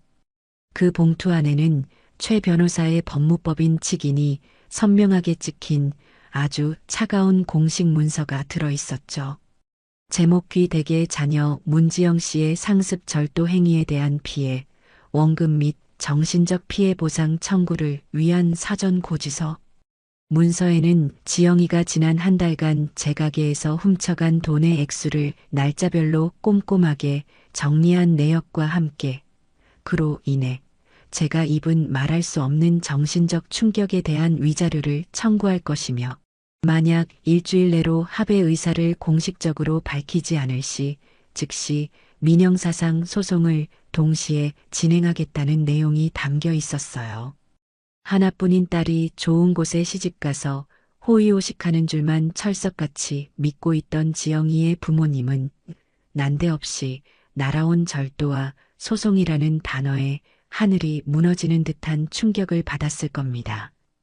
그들은 서류를 받자마자 제게 전화를 걸어 다짜고짜 고래고래 소리를 지르며 따져 물었어요. 사부인, 지금 이게 대체 무슨 경우 없는 짓입니까? 어떻게 사람을 안 보고 우리 귀한 딸을 파렴치한 도둑으로 몰 수가 있어요? 저는 아주 차분하고 조용한 목소리로 대답했죠. 사돈어른, 일단 흥분부터 가라앉히시죠. 저는 없는 사실을 지어내는 사람이 아닙니다. 혹시 제 말을 못 믿으시겠다면 따님이 직접 돈을 훔치는 장면이 담긴 CCTV 영상을 지금 바로 휴대폰으로 보내드릴까요? 제 말의 수화기 너머에서는 한동안 무거운 침묵이 흘렀어요. 그들은 더 이상 아무런 말도 하지 못하고 힘없이 전화를 끊어버렸죠. 아마 그 길로 딸에게 달려가 자초지종을 확인했겠죠. 그리고는 모든 것이 사실이라는 것을 깨닫고 깊은 절망에 빠졌을 겁니다. 이제 지영이에게는 더 이상 기댈 곳도 숨을 곳도 편들어줄 사람도 아무도 남아있지 않게 된 거예요. 돈줄이 완전히 끊기고 사회적으로 완벽하게 고립되자 두 사람은 그제야 사태의 심각성을 온몸으로 깨달은 모양이었어요. 그동안 하늘을 찔렀던 오만하고 당당하던 태도는 온데간데 없고 벼랑 끝에 몰린 생쥐처럼 불안에 떨기 시작했죠.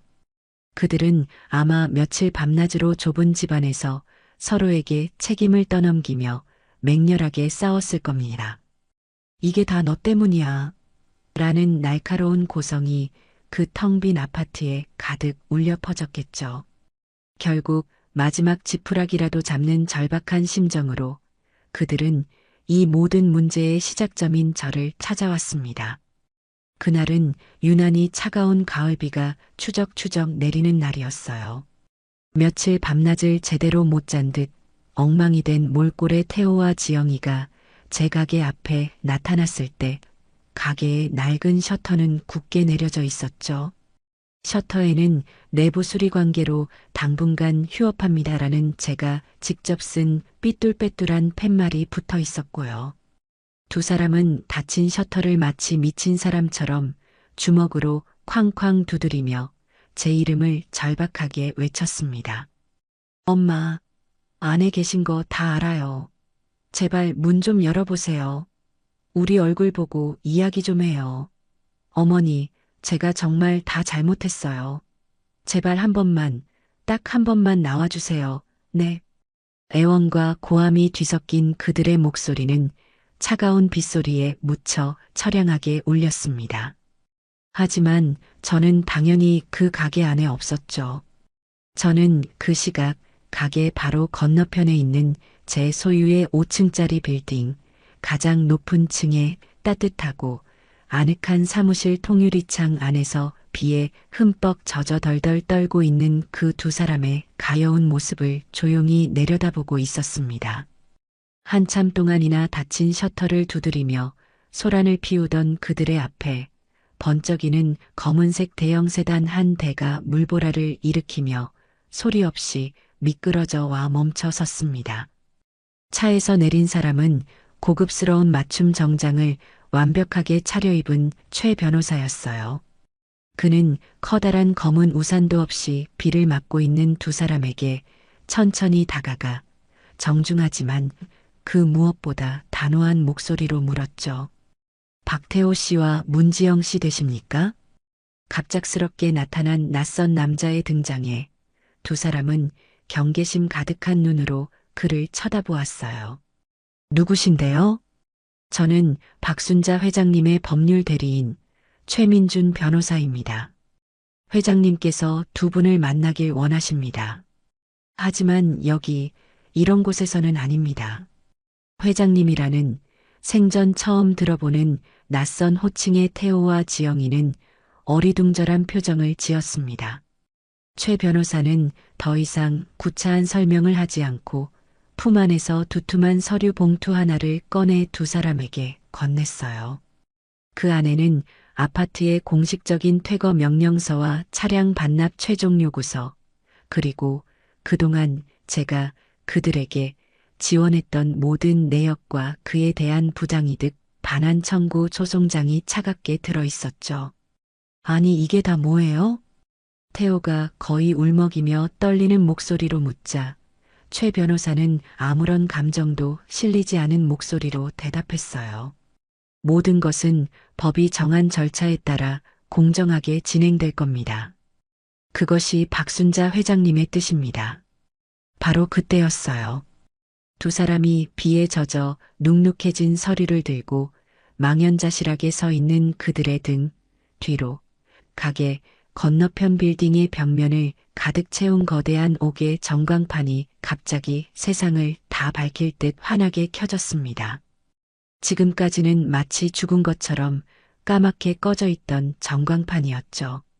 웅장하고 가슴을 울리는 배경음악과 함께 고급스럽고 정갈하기 짝이 없는 한식의 이미지가 화면을 가득 채우기 시작했습니다. 곧이어 전통의 맛을 세계의 식탁으로라는 위험 있는 슬로건과 함께 제가 세운 기업의 로고가 선명하게 떠올랐죠. 국내 최대 규모의 한식 전문 기업, 바로 태호가 다니던 회사의 모회사이기도 한 바로 그 대기업의 새로운 비전을 알리는 광고 영상이었습니다. 광고는 회사의 역사와 빛나는 비전을 보여주며 화려하고 세련되게 이어졌습니다. 그리고 영상의 마지막 회사를 이끌어가는 새로운 리더를 소개한다며 한 인물의 얼굴이 화면 가득 서서히 클로즈업 되었어요. 우리 기업의 새로운 대표이사 회장 박순자. 전광판 속에 위험 있게 등장한 사람은 허름한 시장 골목에서 땀에 절어 국밥이나 파는 초라한 할머니가 아니었습니다. 한 올의 흐트러짐도 없이 단정하게 올린 머리, 값비싼 보석으로 장식된 우아하고 기품 있는 정장 차림, 가리고 수십 명의 임직원들을 아우르는 부드러우면서도 강인한 카리스마를 온몸으로 내뿜는 한 거대 기업의 총수. 바로 저 박순자의 진짜 모습이었습니다. 태호와 지영이는 마치 시간이 멈춘 것처럼 거대한 전광판 속의 저를 넋이 나간 얼굴로 하염없이 올려다보았습니다. 자신들이 그토록 무시하고 경멸했던 시어머니, 돈 몇 푼 때문에 인간으로서 해서는 안 될 짓까지 했던 그 국밥집 할머니가 사실은 자신들이 감히 상상조차 할 수 없는 거대한 제국의 주인이었다는 사실. 그 잔인하고도 명백한 진실이 차가운 빗줄기와 함께 두 사람의 얼굴 위로 사정없이 쏟아져 내리고 있었죠. 저는 제 사무실 통유리창 너머로 현란한 전광판 불빛 아래에서 완전히 무너져 내린 채 서로를 부둥켜 안고 오열하는 두 사람의 작은 뒷모습을 아무런 감정 없이 그저 말없이 내려다보았어요. 이제 모든 가면은 벗겨졌고 길고 길었던 지겨운 연극은 완전히 막을 내렸죠. 이제부터는 오직 냉혹하고 혹독한 현실만이 그들을 기다리고 있을 겁니다. 차가운 가을비는 멈출 줄을 몰랐어요. 거대한 전광판 불빛 아래에서 태호와 지영이는 흠뻑 젖은 생쥐꼴로 한참이나 서 있더군요. 모든 것을 잃어버린 사람들의 텅 빈 뒷모습이었죠. 한참을 그렇게 서로를 부둥켜 안고 울던 그들은 이내 모든 분노와 원망을 서로에게 쏟아내기 시작했어요. 다 너 때문이야. 너만 아니었으면, 네가 가게 돈만 훔치지 않았어도 이런 일은 없었어. 태호가 먼저 지영이의 어깨를 거칠게 밀치며 소리쳤어요. 그러자 지영이도 지지 않고 악을 쓰며 대꾸했죠. 뭐, 나 때문이라고? 웃기지 마. 돈 몇 푼 훔친 게 그렇게 큰 죄야? 네가 우리 어머니 뺨만 때리지 않았어도 이 지경까지는 안 왔어. 이 모든 건 다 네가 네 엄마를 때렸기 때문이라고. 이 멍청한 놈아. 뭐, 이 여자가 지금 미쳤나? 네가 먼저 나한테 거짓말하고 울고불고 매달렸잖아. 엄마가 너 괴롭힌다고, 억울하다고. 그래서 내가 네 편 들어준 거 아니야. 편? 이게 편 들어준 결과야? 아주 홀랑 다 망해먹었잖아. 우리 인생을 네 손으로 다 박살내놓고 이제 와서 내 탓을 해? 빗속에서 벌어지는 그들의 추악한 싸움을 저는 더 이상 지켜보지 않았어요. 볼 가치도 없었죠. 저는 최 변호사에게 눈짓으로 모든 것을 맡긴 채 조용히 제 사무실을 빠져나왔습니다. 그들이 어떻게 되든 이제 저와는 아무런 상관이 없는 일이었으니까요. 최 변호사는 두 사람의 볼썽사나운 다툼을 잠시 지켜보다가 이내 낮은 목소리로 그들의 싸움을 중단시켰다고 해요. 두 분, 이런다고 해서 달라지는 것은 아무것도 없습니다. 일단 오늘 보내드린 서류 내용부터 꼼꼼히 확인하시고 앞으로 어떻게 하실지 각자 결정하셔야 할 겁니다. 그리고는 두 사람에게 자신의 명함을 한 장씩 건넸죠. 혹시라도 박순자 회장님께 용서를 구하고 싶으시다면 이제부터는 저를 통해서만 연락이 가능합니다. 회장님께 직접 연락하거나 다시 가게를 찾아오는 일은 없길 바랍니다. 그런 행동은 상황을 더욱 악화시킬 뿐이니까요. 그 말을 끝으로 최 변호사는 더 이상 그들을 상대하지 않고 차에 올라타 유유히 사라졌다고 합니다. 칠흑 같은 어둠과 차가운 빛 속에 두 사람은 망연자실한 얼굴로 서로를 노려보며 한참이나 더 서 있었다고 하더군요. 그날 밤 그들은 월세였단 사실을 갓 깨닫게 된 그 차가운 집으로 돌아갔겠죠. 집안의 모든 물건들이 이전과는 다르게 느껴졌을 거예요. 푹신한 소파도 화려한 샹들리에도 모두 자신들의 것이 아니라는 사실을 깨달았을 테니까요. 그 집에서 두 사람은 밤새도록 서로를 핥히고 물어뜯었다고 해요. 지영이는 거실에 있는 값비싼 도자기를 바닥에 내던지며 울부짖었죠. 어떻게 나한테 이럴 수가 있어. 너 우리 엄마한테는 뭐라고 말할 거야. 네가 다 책임진다며. 평생 나 행복하게 해준다며. 이게 행복이야? 이게 행복이냐고. 태호도 지지 않고 소리쳤어요. 그러는 너는 우리 엄마한테 어떻게 했어? 우리 엄마가 어떤 사람인 줄도 모르고 국밥집 할머니라고 무시하고 돈이나 훔치고 네 허영심 때문에 우리가 이 꼴이 된 거야. 알아? 허영심? 그래, 나 허영심 많아. 근데 너는 아니었어? 너도 내 덕에 좋은 차 타고 좋은 집 살면서 어깨 펴고 다녔잖아. 이제 와서 왜 나한테만 그래? 그들의 사랑은 돈이라는 모래 위에 지은 성이었어요. 돈이라는 기반이 사라지자 성은 너무나도 쉽게 무너져 내렸죠. 바로 그때 지영이의 휴대폰이 미친 듯이 울리기 시작했어요. 발신인은 엄마였죠. 지영이의 친정 부모님이 제가 보낸 내용 증명을 드디어 확인한 모양이었습니다. 지영이는 떨리는 손으로 전화를 받았고 수화기 너머로 그녀의 어머니가 내지르는 날카로운 비명이 들려왔어요. 문지영, 너 이게 대체 어떻게 된 일이니? 사부인, 아니 그 박 회장이라는 분 법무법인에서 이상한 우편물이 왔어. 네가 가게 돈을 훔쳤다고? 그래서 소송을 하겠다고? 이게 다 사실이야?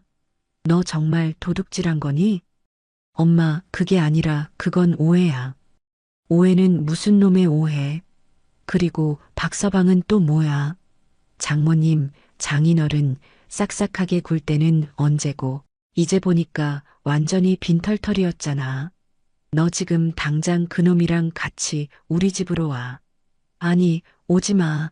너 같은 도둑딸 둔 적 없으니까. 전화는 일방적으로 끊겼고 지영이는 그 자리에 주저앉아 통곡하기 시작했어요. 태호는 그런 지영이를 싸늘한 눈으로 쳐다볼 뿐 위로의 말 한마디 건네지 않았죠. 그들의 관계는 이미 돌이킬 수 없을 정도로 망가져버린 후였습니다.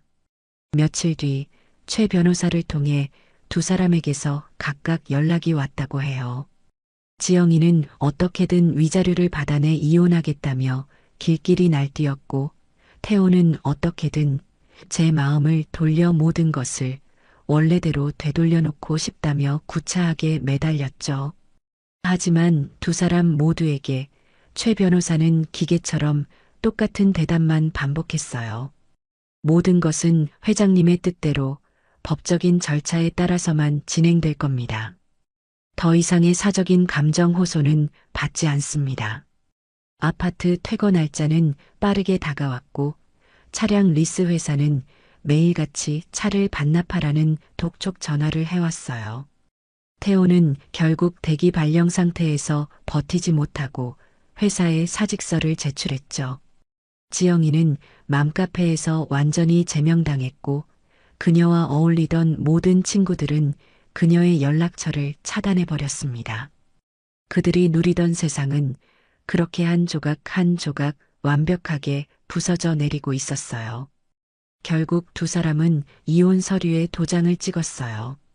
제가 그들에게 주었던 모든 것들이 사라지자 그들이 함께 있어야 할 이유도 함께 사라져버린 거죠. 이혼 조정 기일은 아주 짧고 간단하게 끝났다고 해요.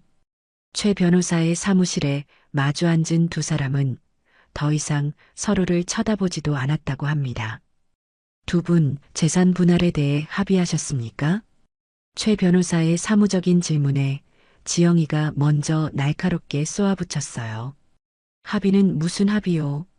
이 남자는 가진 게 아무것도 없는 빈털털이에요. 저 아파트, 저 차, 전부 다 저 남자 것이 아니었다고요. 제가 이 결혼 생활 동안 입은 정신적인 피해에 대한 위자료나 두둑하게 챙겨줘야 하는 거 아니에요? 그러자 태호가 기가 막힌다는 듯 헛웃음을 치며 대꾸했죠. 위자료? 정신적 피해? 야, 문지영. 너 정말 양심이라는 게 없구나. 이 모든 사태를 누가 만들었는데? 네가 우리 엄마 돈만 훔치지 않았어도, 아니, 네가 나한테 와서 거짓 눈물만 흘리지 않았어도 우린 이렇게 안 됐어. 위자료를 받아야 할 사람은 바로 나야. 뭐? 거짓 눈물? 너는 그게 거짓말인 줄도 모르고 좋다고 속아 넘어간 등신이잖아. 누가 누굴 탓해? 두 사람의 유치한 싸움은 최 변호사의 한마디에 의해 중단되었어요. 두 분 모두에게는 어떠한 재산 분할도 위자료 청구권도 인정되지 않을 겁니다. 최 변호사는 미리 준비해둔 서류들을 테이블 위에 펼쳐놓았죠. 문지영 씨, 박태호 씨와 혼인 기간 중에 사용하신 카드 내역입니다. 전부 박순자 회장님의 법인 카드로 생활비라고 보기 어려운 사치품 구매 내역이 대부분이군요. 이는 부당이득에 해당하며 회장님께서 반환을 요구하실 경우 모두 갚아야 할 빚입니다. 그리고 박태호 씨, 이 아파트와 차량은 회장님께서 호의로 제공하신 것이지 증여하신 것이 아닙니다. 따라서 분할할 재산 자체가 존재하지 않습니다. 냉정한 현실 앞에서 두 사람은 아무런 말도 하지 못했어요.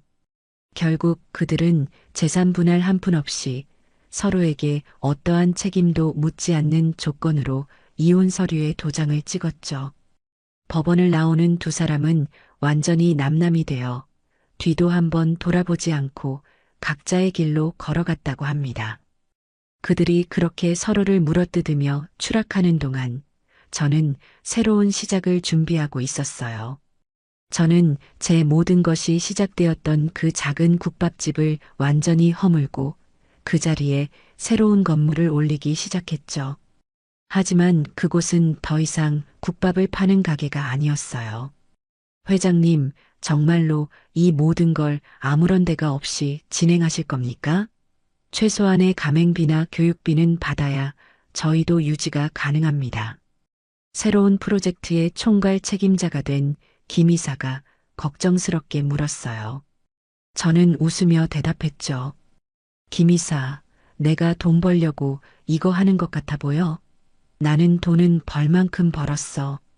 이제는 내가 받은 걸 세상에 좀 돌려주고 싶을 뿐이야. 저는 제 국밥집을 저처럼 아무것도 가진 것 없이 맨주먹으로 시작해야 하는 여성 가장들을 위한 창업교육센터로 만들기로 결심했어요. 제가 평생을 바쳐 터득한 육수 비법부터 손님을 대하는 법, 장부를 정리하는 법까지 제 모든 노하우를 아무런 조건 없이 전수해서 그들이 제2의 인생을 시작할 수 있도록 돕는 사업이었죠. 첫 번째 교육생은 남편의 사업 실패로 하루아침에 길거리에 나앉게 된 30살의 젊은 엄마였어요. 어린 딸의 손을 잡고 제 사무실을 찾아온 그녀는 눈물을 글썽이며 제게 말했죠. 회장님, 저 정말 아무것도 할 줄 아는 게 없어요. 식당에서 설거지 아르바이트도 해봤지만 아이 때문에 오래 할 수도 없고요. 정말 이대로 죽어야 하나 싶을 때 회장님 이야기를 들었어요. 제게도 기회를 주실 수 있을까요? 저는 그 젊은 엄마의 떨리는 손을 따뜻하게 잡아주었어요. 기회는 내가 주는 게 아니에요. 스스로 잡는 거지. 나랑 같이 한번 해봅시다. 내가 굶어 죽지는 않게 해줄 테니 대신 죽을 각오로 한번 배워봐요. 그렇게 제 새로운 사업이 시작되었어요. 언론에서는 제 이야기를 대서특필했고 사람들은 저를 복수의 눈이 먼 매정한 엄마가 아니라 자신의 성공을 사회에 환원할 줄 아는 진정한 기업가라고 불러주었죠. 전국 각지에서 저를 돕고 싶다는 후원의 손길이 답지했고 저는 제 이름을 건 작은 재단을 설립하기에 이르렀습니다. 그들이 제 인생에서 사라지고 난 뒤 제게는 비로소 평화가 찾아왔어요. 하지만 그들이 마주한 현실은 지옥 그 자체였겠죠. 이혼 후 지영이는 당장의 생활비를 벌기 위해 작은 식당의 주방 보조로 취직했다고 해요. 평생 고무장갑 한 번 제대로 껴본 적 없던 곱디고 온 손으로 뜨거운 김이 뿜어져 나오는 주방에서 하루 종일 그릇을 닦고 역한 냄새가 나는 음식물 쓰레기를 치우는 신세가 된 거죠. 자기가 그토록 경멸하고 무시했던 바로 그 삶을 이제는 스스로 살아가야만 하는 처지가 된 거예요. 태호는 모든 것을 잃고 난 뒤 연고도 없는 지방의 작은 원룸으로 거처를 옮겼다고 들었어요. 번듯한 대기업 과장이었던 그는 이제 낮에는 먼지 날리는 건설 현장에서 무거운 자재를 나르고 해가 지면 오토바이를 타고 음식을 배달하며 하루하루를 위태롭게 살아간다는 소식을 최 변호사를 통해 전해 들었죠. 그들은 이제야 비로소 땀 흘려버는 돈만 원 한 장이 얼마나 무겁고 귀한 것인지를 온몸으로 배우고 있을 테고요. 그것이 제가 그들에게 가르쳐주고 싶었던 가장 혹독하고도 절실한 가르침이었어요. 저는 그들이 그렇게 각자의 죗값을 치르며 조용히 잊혀갈 거라고 생각했어요. 하지만 제가 한 가지 간과한 게 있었죠. 궁지에 몰린 뱀은 마지막 발악으로 어떻게든 상대를 물어뜯으려 한다는 사실을요. 그리고 그 뱀의 독은 제가 생각했던 것보다 훨씬 더 지독했습니다. 사건의 시작은 한 온라인 동영상 플랫폼에서였어요.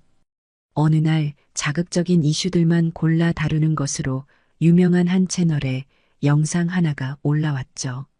제목 한 국밥집 할머니의 두 얼굴 재벌 회장 시어머니의 며느리 인권유린 실태 고발. 영상은 모자이크 처리된 한 젊은 여성의 흐느낌으로 시작되었어요. 누가 봐도 지영이었죠. 지영이는 눈물로 얼굴을 범벅한 채 자신이 얼마나 억울하고 비참한 일을 당했는지를 토해냈습니다. 저는 그냥 평범한 며느리였어요. 시어머니 가게 일을 돕는 게 당연하다고 생각했죠. 그런데 어머니는 저를 처음부터 탐탁지 않게 여기셨어요. 영상 속에서 지영이는 모든 사실을 교묘하게 비틀고 왜곡했어요. 가게에서 돈이 빈 것은 자신이 훔친 것이 아니라 평소 용돈을 제대로 주지 않던 시어머니에게 생활비가 부족해 잠시 빌렸던 것뿐이라고 주장했죠. 태호가 제 뺨을 때린 사건은 제가 먼저 지영이의 머리채를 잡고 흔들며 모욕적인 말을 퍼부었기 때문에 아들이 흥분해서 저를 말리다가 실수로 일어난 일이라고 거짓말을 했어요. 어머니는 그 작은 실수 하나를 빌미로 저희 부부의 모든 것을 빼앗아 가셨어요. 저희가 살던 집, 남편의 직장, 저희의 명예까지 전부 다요. 저희는 하루아침에 길거리로 나앉게 됐어요. 단지 그분이 가진 돈과 권력이 저희보다 훨씬 더 강하다는 이유만으로요. 영상은 제가 그동안 이룩한 기업의 성공 신화를 보여주며 저를 피도 눈물도 없는 냉혹한 재벌 회장으로 포장했어요. 그리고 지영이를 그 거대한 권력에 의해 모든 것을 잃고 짓밟힌 사회적 약자이자 피해자로 둔갑시켰죠. 영상은 순식간에 수백만 조회수를 기록하며 인터넷을 뜨겁게 달구었습니다. 사람들의 반응은 폭발적이었어요. 와, 진짜 소름 돋는다. 국밥으로 성공한 서민 할머니인 척하더니 뒤로는 저런 짓을 하고 다녔네. 며느리가 돈 몇 푼 썼다고 아들 인생까지 망쳐놓는 게 정상적인 시어머니냐? 저 기업 제품 불매운동해야 하는 거 아니에요? 저런 비윤리적인 기업은 망해야지. 여론은 순식간에 저에게 등을 돌렸습니다. 제가 심혈을 기울여 시작한 창업지원재단은 이미지 세탁용쇼라는 비난에 휩싸였고 회사 홈페이지와 제 개인 SNS에는 입에 담을 수 없는 악성 댓글들이 쉴 새 없어 쏟아졌죠. 심지어 가게 앞까지 찾아와 욕설을 퍼붓고 오물을 투척하는 사람들까지 생겨났습니다.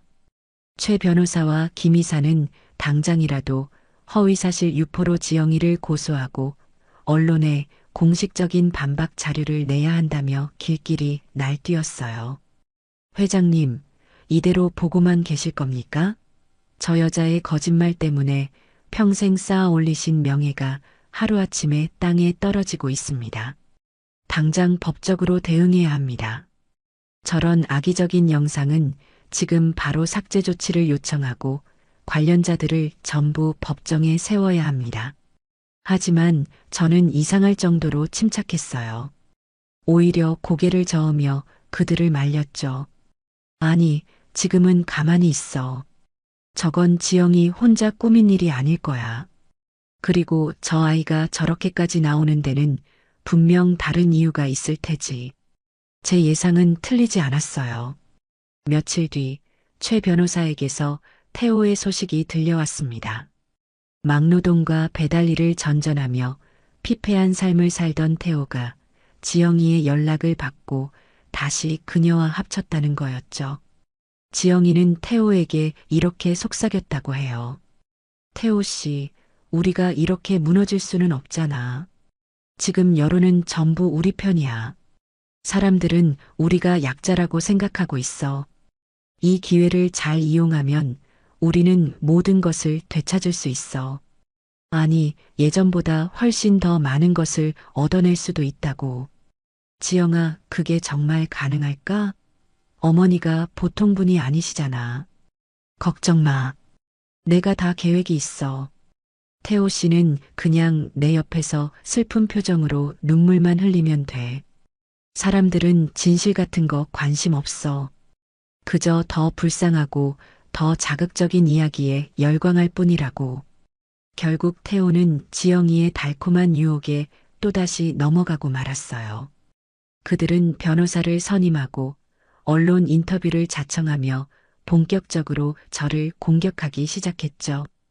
태호는 카메라 앞에서 눈물을 글썽이며 자신이 얼마나 어머니에게 억압받아 왔는지, 사랑하는 아내를 지키기 위해 어쩔 수 없이 잘못된 선택을 할 수밖에 없었다며 동정심을 유발했어요. 그들의 연극은 아주 성공적이었습니다. 세상은 완벽하게 그들의 편이 되어 저를 비난했죠. 회사의 주가는 연일 폭락했고 제가 공들여 키워온 브랜드 이미지는 회복 불가능할 정도로 훼손되었습니다. 저는 제국을 세운 지 20년 만에 가장 큰 위기를 맞이하고 있었어요. 하지만 저는 여전히 이상할 정도로 두렵지 않았습니다. 오히려 이 모든 상황이 제게 마지막 기회를 주고 있다는 생각이 들었죠. 제 아들놈의 뿌리까지 썩어버린 근성을 이번에야말로 완전히 도려낼 수 있는 마지막 기회를요. 세상이 온통 저를 향한 비난으로 들끓던 어느 날, 저는 최 변호사를 통해 공식적인 입장을 발표했어요. 하지만 그 내용은 모두의 예상을 완전히 빗나가는 것이었죠. 한풍경 푸드의 박순자 회장은 최근 불거진 논란으로 인해 심신이 극도로 쇠약해져 현재 위독한 상태이며 모든 법적 대응을 중단하고 병상에서 아들 부부를 만나 마지막으로 화해하고 싶다는 뜻을 전해왔습니다. 이 발표가 나가자마자 여론은 또 한 번 요동쳤어요. 거봐, 양심에 찔리니까 저러는 거잖아. 죽기 전에는 아들이 보고 싶었나 보네. 그래도 천륜은 천륜인가. 아들 부부가 가서 꼭 사과받고 유산 제대로 받아내야 한다. 지영이와 태호는 이 소식을 듣고 쾌재를 불렀을 겁니다. 자신들의 작전이 완벽하게 성공했다고 믿었겠죠. 늙은 시어머니가 결국 여론의 압박에 무릎을 꿇었다고 생각했을 거예요. 그들은 승리감에 도취되어 최 변호사가 보내온 차를 타고 제가 입원해 있다는 최고급 병원의 VVIP 병실로 한달음에 달려왔습니다. 병실 문을 열고 들어선 두 사람의 눈앞에는 온갖 생명 유지 장치에 둘러싸여 금방이라도 숨이 넘어갈 것처럼 위태롭게 누워있는 제 모습이 보였을 거예요. 창백한 얼굴, 앙상하게 마른 팔목, 희미하게 내쉬는 숨소리까지. 누가 봐도 생애의 마지막을 준비하는 노인의 모습이었죠. 물론 그 모든 것은 할리우드 영화의 특수분장팀을 섭외해 연출한 완벽한 연극이었습니다. 어머니, 태호가 잠시 머뭇거리며 저를 불렀어요. 지영이는 옆에서 그의 팔을 쿡 찌르며 눈짓을 보냈죠. 어서 슬픈 척 연기하라는 신호였을 겁니다. 태호는 그제야 제 침대 곁으로 다가와 무릎을 꿇고 눈물을 쥐어짰어요. 어머니, 제가 잘못했어요.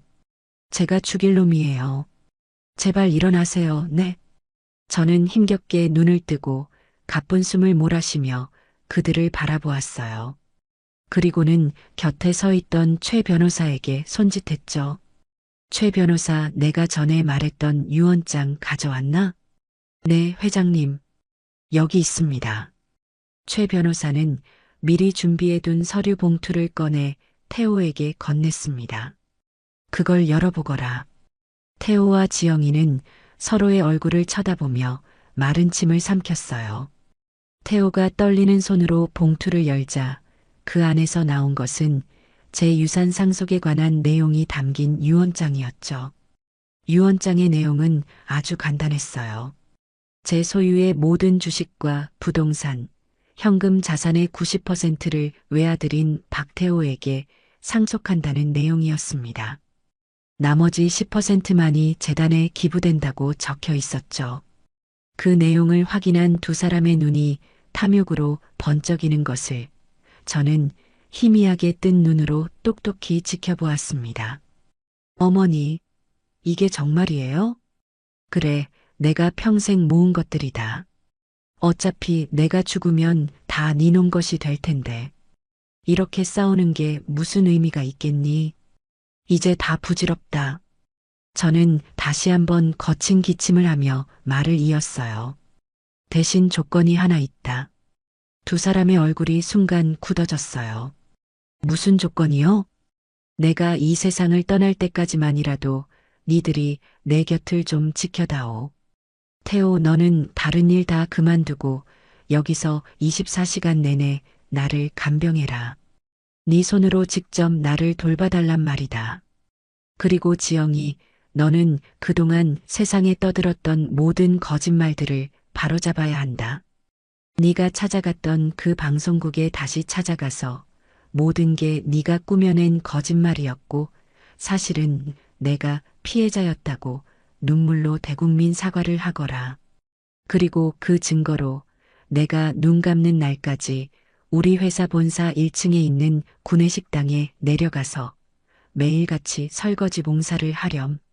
네가 진심으로 뉘우치고 있다는 걸 세상 사람들이 다 알 수 있도록 말이다.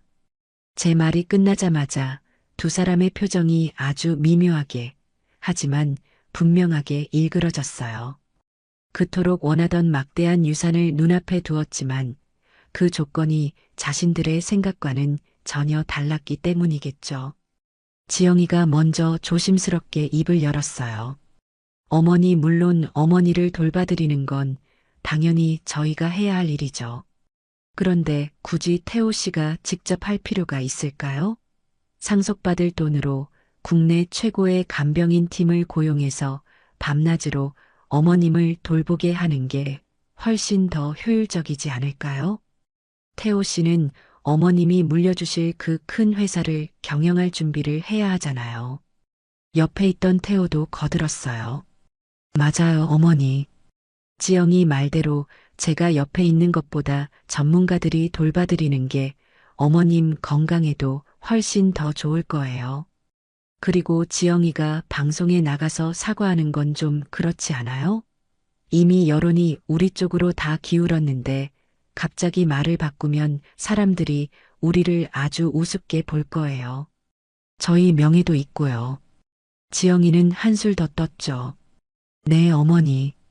그리고 제가 굳이 그 회사 구내식당에서 설거지를 해야 할까요? 차라리 어머님 이름으로 된 재단에 가서 봉사활동을 하는 모습을 보여주는 게 어머님 이미지에도 훨씬 더 도움이 될 텐데요. 설거지 같은 허드렛 일은 다른 사람 시켜도 되잖아요. 그들은 죽어가는 제 앞에서 저를 위한답시고 포장하며 어떻게든 자신들이 해야 할 의무와 책임을 피하고 오직 돈만 편하게 상속받을 궁리만을 하고 있었어요.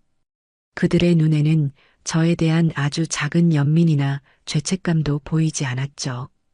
오직 식을 줄 모르는 탐욕과 이기심만이 번들거릴 뿐이었습니다. 저는 그들의 추악한 대화를 들으며 조용히 눈을 감았어요. 그리고는 나지막이 말했죠. 그래, 니들 마음은 잘 알겠다. 바로 그 순간이었어요. 제가 누워있던 병실 침대 옆에 커튼이 스르륵 열리고 그 뒤에서 최 변호사와 김 이사 그리고 지영이가 처음 찾아갔던 그 영상 채널의 기자가 굳은 얼굴로 걸어 나왔습니다. 기자의 손에는 이 모든 대화를 처음부터 끝까지 녹화하고 있는 카메라가 들려 있었고요. 이게 다 뭐예요? 상황 파악이 안 된 지영이가 당황해서 소리쳤어요. 저는 천천히 몸을 일으켜 앉았습니다. 제 얼굴에서 병색은 온데간데 없이 사라졌고 목소리에는 다시금 힘이 실렸죠. 뭐긴. 니들의 진짜 속마음을 대한민국 모든 사람들이 볼 수 있도록 생중계하고 있는 거지. 저는 침대 헤드에 편안하게 등을 기댄 채 새하얗게 질려버린 두 사람을 바라보며 싸늘하게 웃어 보였습니다. 내가 마지막 기회를 준다고 했지. 그런데 니들은 그 기회를 아주 보기 좋게 걷어차 버렸구나. 이제 정말 모든 게 끝났다. 카메라의 빨간 녹화 불빛이 절망에 빠진 두 사람의 얼굴을 냉정하게 비추고 있었습니다. 그날 병실에서 벌어진 모든 일은 편집되지 않은 날 것 그대로의 영상으로 인터넷에 공개되었어요. 지영이가 처음 이용했던 바로 그 채널을 통해서였죠. 자신들이 거짓 제보에 놀아났다는 사실을 깨닫고 분노한 기자는 충격 단독, 재벌가 유산 상속의 추악한 진실, 그 막장 드라마의 결말이라는 자극적인 제목으로 영상을 내보냈습니다. 파장은 상상을 초월했어요. 죽어가는 시어머니 앞에서 유산을 두고 흥정하는 며느리와 아들의 모습은 전 국민적인 공분을 사기에 충분했죠. 여론은 하루아침에 180도 뒤집혔습니다. 저를 향했던 비난의 화살은 이제 수십, 수백 배가 되어 태호와 지영이에게로 향했어요. 와, 진짜 인간 말종들이네. 연기하는 거 소름 돋는다. 저런 것들은 사회에서 완전히 매장시켜야 한다. 박순자 회장님, 지금까지 얼마나 힘드셨을까? 응원합니다. 그 영상이 공개된 직후 최 변호사는 기다렸다는 듯이 지영이와 해당 채널의 기자를 허위사실 유포 및 명예훼손으로 고소했어요. 기자는 뒤늦게 제게 찾아와 무릎을 꿇고 사죄했지만 저는 받아주지 않았죠. 진실을 확인하려는 최소한의 노력도 없이 그저 자극적인 이슈에만 눈이 멀었던 대가를 치르게 하고 싶었어요. 결국 그 기자는 막대한 손해배상금을 물게 되었고 그의 채널은 폐쇄되었습니다. 지영이는 모든 것을 잃었어요. 그녀의 곁에는 아무도 남지 않았죠. 친정 부모님마저 그녀에게 등을 돌렸고 그녀는 결국 사기와 명예훼손 혐의로 법정에 서게 되었습니다. 재판 결과 그녀에게는 실형이 선고되었어요. 그녀는 교도소로 향하는 마지막 순간까지도 모든 것이 태호 탓이라며 악을 썼다고 해요.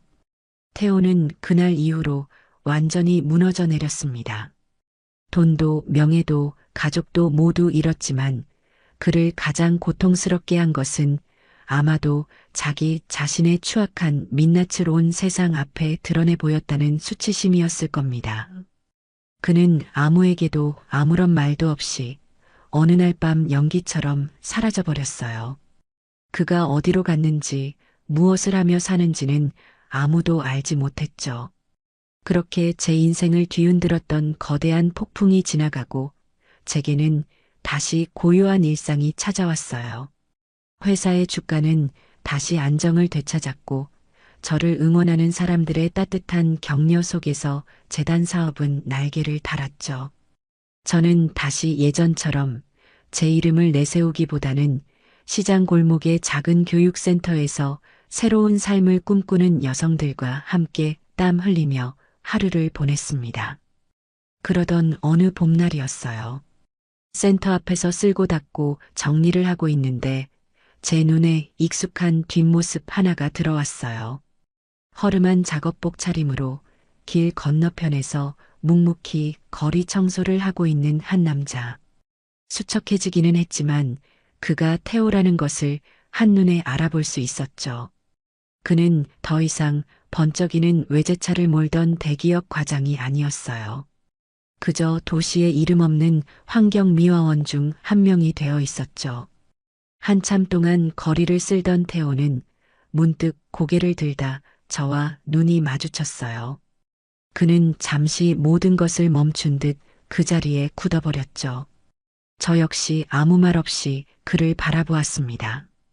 잠시 후 태호는 저를 향해 아주 깊이 그리고 아주 오랫동안 허리를 숙여 인사를 했습니다. 그리고는 아무 일도 없었다는 듯 다시 묵묵히 자신의 빗자루를 들고 거리의 다음 구역으로 걸어갔어요.